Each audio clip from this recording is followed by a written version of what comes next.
আলহামদুলিল্লাহি রাব্বিল আলামিন ওয়াসসালাতু ওয়াসসালামু আলা মুহাম্মাদি ওয়া আলিহি ওয়া আসহাবিহি আজমাইন আম্মা বা'দ। সম্মানিত দর্শক শ্রোতা, আজকের আলোচনা নেক আমলের মাধ্যমে কিভাবে গুনাহসমূহকে মুছে যায় বা মিটে যায়। আল্লাহ সুবহানাহু ওয়া তাআলা সূরা হুদের 114 নম্বর আয়াতের মধ্যে বলেন, ইন্নাল হাসানাতি ইউযহিবুনাস সাইয়্যাত, নিশ্চয়ই নেক আমলসমূহ গুনাহসমূহকে মিটিয়ে দেয়। রাসূলুল্লাহ সাল্লাল্লাহু আলাইহি ওয়াসাল্লাম বলেছেন, ইন্নাল মুমিনা ইযা আযনাবা যামবান কানাত লাহু নুকতাতান সাওদাউ ফি কলবি। যখন কোনো মুমিন বান্দা গুনাহ করে তখন গুনাহের কারণে তার অন্তরে কালো দাগ পড়ে যায়। সে যখন গুনাহ করতেই থাকে তখন তার অন্তরে কালো দাগ পড়তেই থাকে, এমনকি একটা সময় গুনাহের কারণে তার অন্তর একেবারে কালো এবং কদাকার হয়ে যায়। আর যদি সে গুনাহের পর তওবা ইস্তেগফার করে এবং নেক আমল করতে থাকে তখন তার কালো দাগ থাকে না, অন্তরটা একেবারে পাক সাফ পরিষ্কার হয়ে যায়।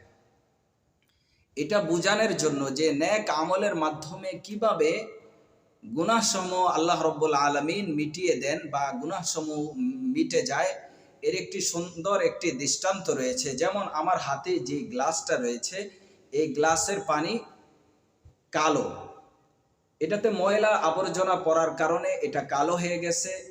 এখন এটার মধ্যে যদি ভালো ফ্রেশ পানি ঢালা হয় তখন আর তার মধ্যে আগের যেই কালার ছিল সেটা একটা সময় থাকবে না। ভালো পানি ঢালার কারণে এটার মধ্যে অবশ্যই পরিবর্তন আসবে। তেমনিভাবে গুনাহের পর কেউ যদি নেক আমল করতে থাকে তখন তার মধ্যে তার অন্তরটা আর কালো থাকে না, তার অন্তরটা একেবারে ফ্রেশ হয়ে যায়।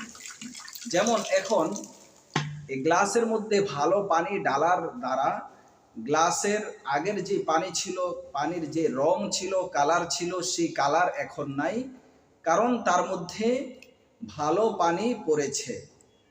তেমনিভাবে গুনাহের পর কেউ যদি নেক আমল করতেই থাকে তখন আর অন্তরটা কালো থাকে না, অন্তরটা একেবারে ফ্রেশ হয়ে যায়।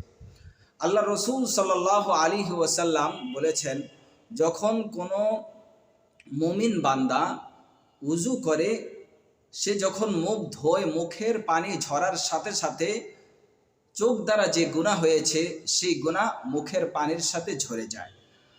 হাত যখন ধৌত করে, হাতের পানি ঝরার সাথে সাথে হাতের গুনাহ ঝরে যায়। পা যখন ধৌত করে, পায়ের পানি ঝরার সাথে সাথে পায়ের গুনাহ ঝরে যায়।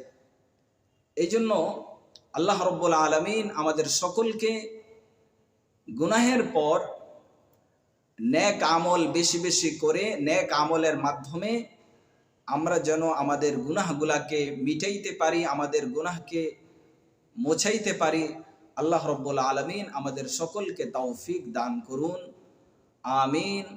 ওয়া আখির দাওয়ানা আনিল হামদুলিল্লাহি রাব্বিল আলামিন।